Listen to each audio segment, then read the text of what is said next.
Hello and Ramadan Mubarak to everyone, and I hope that you're having a blessed and joyous month of Ramadan. I know you just got started.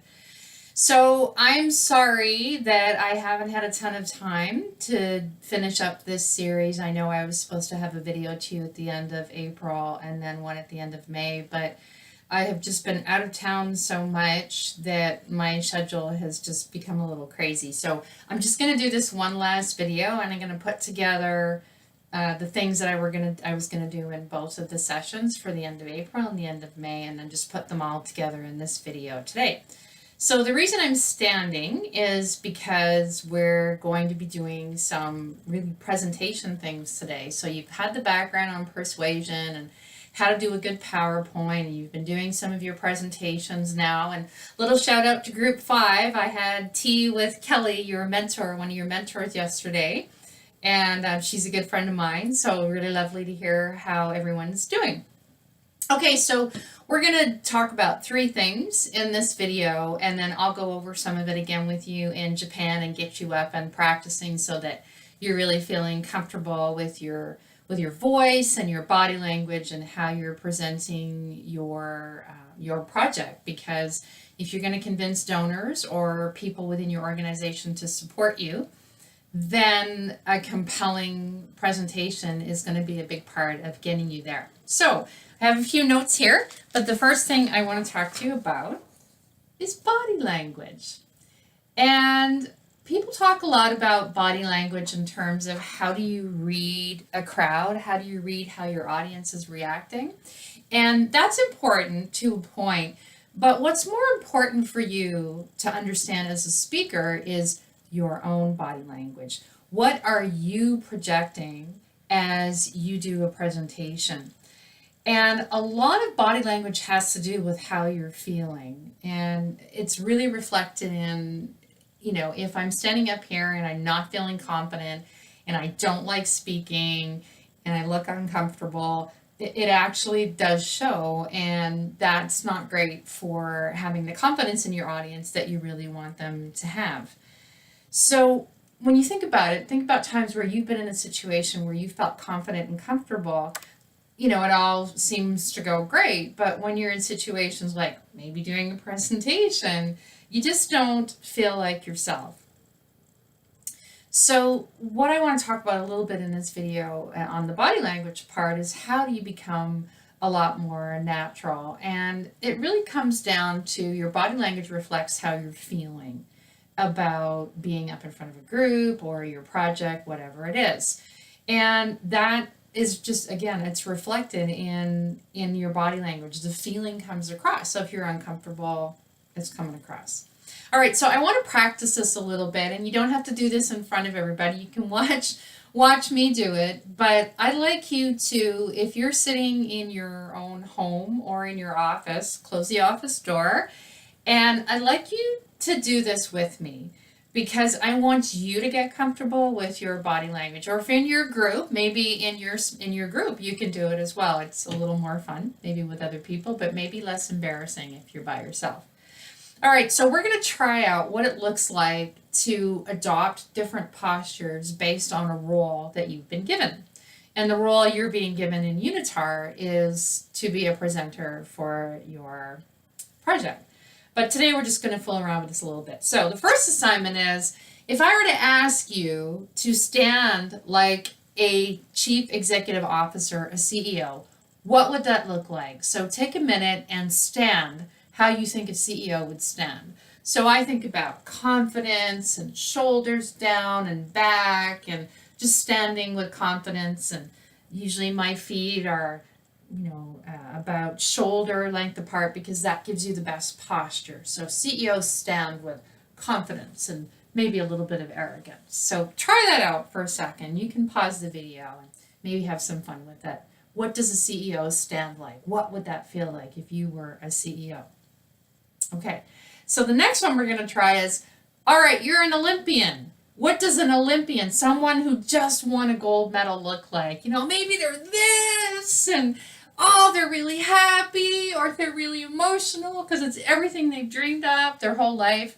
But the thing is, you want to really get into that feeling and get your body language. So it could be cheering, it could be crying, it could be falling to your knees, like whatever it is. Being an Olympian, just get into that feeling. What about if you're a 5-year-old? Well, maybe you're a happy 5-year-old and you're really energetic and oh, come on, and you're bouncing up and down, or maybe you're a really angry 5-year-old and you're having a tantrum. I really want you to just fool around with that in terms of getting comfortable with your body language. Now, if you have a 5-year-old at home, all you need to do is watch him or her, and you know exactly, right, what to do in terms of your body language. What's another one? Let's say be a model. So you're the runway model and you're walking down the runway and you've got attitude. That's the kind of thing I want you to practice when you think about being a model. Okay? And what's another thing you could try that's different? Anyway, you could just think of a community leader that you know, or a cricket player, or an actor, someone that you just want to kind of get into feeling what it's like to use your body language and express your whole message with not only like your arms or your where you're standing with your legs, but also with your facial expression. So I'm just going to move my note here a little bit. All right, so that helps you kind of get into feeling what it's like to put body language into your speech. Now I want to practice a few other things. And again, you need to do this on your own. And I'll do an exercise with you in Japan where we're going to go around the room and get you warmed up to doing this before you have a day of presentations. But it's about practicing different emotions and how you can get your body into it. So similar to what we just did, but this time just think about specific emotions. So let's start with happy. I feel happy. See, I got a smile on my face. My hands are in the air. My body tilted. It has a lot of energy to it. Oh, I feel depressed. Yeah, I'm tired. You see how my body starts to move into that feeling, right? Or I'm angry, right? And I start to act out that anger. Well, when you're doing a presentation and you're getting into, the drama of it, or you're telling a story that, as we've talked about, is a compelling opening for you to have, actually expressing that story with your body language and the emotion that you feel of it is very effective for an audience to watch. So that's one way I want you to think about body language. Now, a few things not to worry about with body language. Stop trying to sound like you're a university professor, right? If you are a university professor, then that's probably you. But if you're not a university professor, sometimes it sounds very formal and I need to be very proper. It's not going to work, right? You have to be you. So one great way to do that is to practice your part of the presentation in front of a camera like I'm doing now, at your computer or on your phone. Play it back for yourself and see what it looks like. And what you'll realize is the more that you're yourself, the more engaging you're going to be to an audience. I want to talk about hands now. A lot of people say, oh, I don't know what to do with my hands. What do I do? I don't know what to do with my hands. Stop thinking about your hands so much. You're going to find that your gestures will reflect what you're saying. And a lot of you, when you're doing a presentation at Unitar anyway, you're going to have a microphone in one hand. This is my pretend microphone. So you'll only really have one hand to worry about. And then, you can use that and just have natural gestures. And so for those of you who don't naturally talk with your hand, I'll put away my fake microphone now. Just maybe keep your hands right around here at waist level. What I don't want to see you doing is this or this, because it looks stiff and it looks formal. So just try and think about having your hands fall somewhere around waist level, and you can just hold them here. And again, you're often going to have a microphone in your hand. I'm going to come back to microphones a little bit later.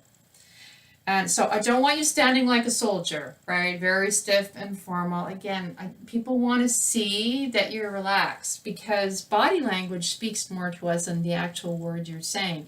So the more you look like you're relaxed and you are passionate about what you're talking about, the more your audience is actually going to respond to you.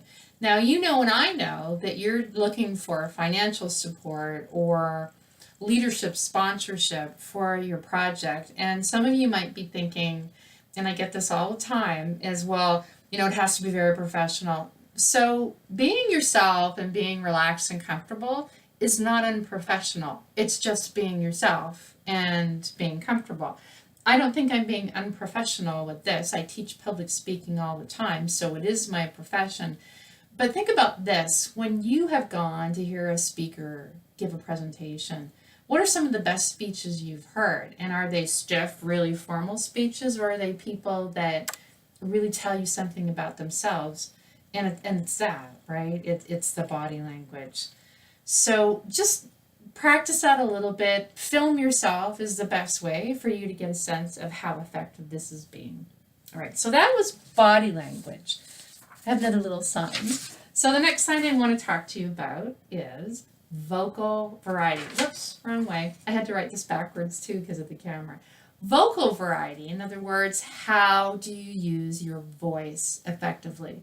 So you might have noticed that as I'm talking to you, I'm not talking to you in a monotone voice like maybe one of your university professors did, and it's all really boring, and then everybody's falling asleep. Especially in Ramadan, because you know you've gone all day without eating, and now you're losing energy. So vocal variety, I think you can tell, I'm passionate about public speaking, and I'm passionate about the topic of public speaking, and I hope you can tell in my voice because I really just enjoy teaching it so much. But let's talk about one of the first things that help you be more effective in your vocal variety, and that's, again, back to the emotion that comes out in your body language. If you're feeling something, your body language shows it, but also your voice does, right? So you could tell, like, my voice goes up, my voice goes down because I'm passionate and I'm feeling something about what I'm talking about. So you don't need to really necessarily think so much about how do I make my voice more interesting. Just again, talk to somebody like you're having a conversation across the table at a coffee shop with a friend, just like I'm doing here now. I just feel like I'm having a conversation with you, and it just makes your voice sound more friendly. Again, it's not unprofessional, it just feels more comfortable, more approachable. So another thing in terms of vocal variety is even if you have a microphone or you don't have a microphone, I want you to practice speaking to the furthest person away in the room from you. So when we're in Japan, I'll have you practice this a couple of times. Imagine that you don't have a microphone and that you've got to speak to the person in the far back of the room. That reminds you to project your voice, right? Even if you have a mic, and we'll talk about effective mic usage there, but if people can't hear you, they're turned off from you. And think about this. You won't always have a microphone in presentations that you might be giving on your project, or maybe the whole microphone system or breaks down or the power goes out or something like that. You have to learn to project your voice. So that's the number one rule, is project to the back of the room. And the last thing I want to do in terms of a vocal variety, a warm-up for you, is before you come up and speak and give out your project, and you can start practicing this now, whether you're in Japan or whether you're doing your presentations before then, is I want to give you a couple of vocal exercises that warms up your voice and actually gets you feeling more confident. And the first one is this, and it helps you articulate. It's the lips, the teeth, the tip of the tongue. And you just keep saying that as a warm-up for your voice and your mouth. The lips, the teeth, the tip of the tongue. The lips, the teeth, the tip of the tongue. The lips, the teeth, the tip of the tongue. And that gets your mouth moving in all kinds of ways that when you're expressing words, it actually has warmed up your tongue and it's warmed up your muscles in your face, and that makes your vocal variety all the much stronger. You can do other things too, like you can do what we call tongue twisters in English, things that are really, really hard to say because they all start with the same letter. And you might have that in your first language as well. Like a very common tongue twister in English is this one. She sells seashells by the seashore. She sells seashells by the seashore. And then you put it all together to warm up your voice and your mouth and your face, and you say, She sells seashells by the seashore. She sells seashells by the seashore. So you have to start thinking about it. But it really gets your voice, your mouth, and your tongue warmed up so that you can project that voice out there. So practice that. And if there are others that you know in your own language or also in English, then feel free to use those too. So the lips, the teeth, the tip of the tongue, and she sells seashells by the seashore. Okay, the last thing I want to talk to you about today, we have a little bit longer video because I'm putting two together, and that is this: nerves and what I'm calling the big picture. In other words, how do you bring all of this together and what the real big picture of speaking and effective speaking on your project is. So let's start with nerves. The first thing is that conquering your nerves has a lot to do with proper breathing. So when we get to Japan and Baron or Nigel or Michael or whoever says, okay, group number 4, you're next, as you're walking up to the front of the room to give your presentation, even before then you can practice this. I want you to breathe in really deeply and out really deeply and do a count of 4. So into the count of 4. Out to the count of 4. Then just do that as you walk up, and then as you're listening to your other group members speak, you can be doing this, obviously subtly, and warming yourself up, because what happens is that helps with your nerves because it puts more oxygen flowing through your body, and so it actually gets the nerves to calm down a little bit. So I'd just like you to practice that breathing. There are other things that I'll do with you to warm you up a little bit, but for now, breathing is going to be a big tool for you in conquering any nerves that you might have about standing there. Also, when you breathe properly, again, shoulders back, you're breathing from the diaphragm, which is right here. And I want you to put your hand on your stomach as you breathe and feel that go up and down. All right, and that's how you know your voice will also project well. And the more you breathe, the looser your body will become, and then you look more comfortable in front of a group as well. A couple of other things to keep in mind, all right? When you see people speak, when you see someone do a presentation, you know that you want them to do well. There's nobody sitting in the audience that does not want you to do well. Think about a speaker you've seen that it's not going really well, or they're stumbling over their words, or they're forgetting something. It's not very comfortable for you as an audience member, is it? And also, I bet you are just like me. I'm sitting in the audience and I'm thinking, oh, come on, get this next point right, and then they'll recover their confidence. So remember that the audience really does want you to do well, and I find that when I remind myself of that, then the nerves go down a little bit as well. So all the stuff we talked about, the breathing, the natural body language, pretend you're having a conversation, speak to the furthest person in the room, these are all the things that are going to help you with nerves as well. And one last thought I want to leave you with today is the big picture. It doesn't matter so much all the content of your presentation, and Michael will probably kill me for saying that. And what I mean by that is this. When you're thinking about effective presenting, you're going to have all the information in there. You've done all your project planning, you've analyzed risks. You're going to tell us all about those things, and we'll talk about a communications plan in Japan. But once you've got all those facts in place, when you're doing an effective presentation, the thing that people actually respond to, more than they respond to the logic, is emotion. And the reason they respond to emotion is because that is how every single human being makes a decision. So you're going to have all that wonderful data and all the work you've done on it, but from a presentation point of view, the thing that's going to pull a donor or a leader in to support you is how do we appeal to their emotion? Because humans like to tell themselves, or they like to believe, that they make all of their decisions illogically, and that's actually not true.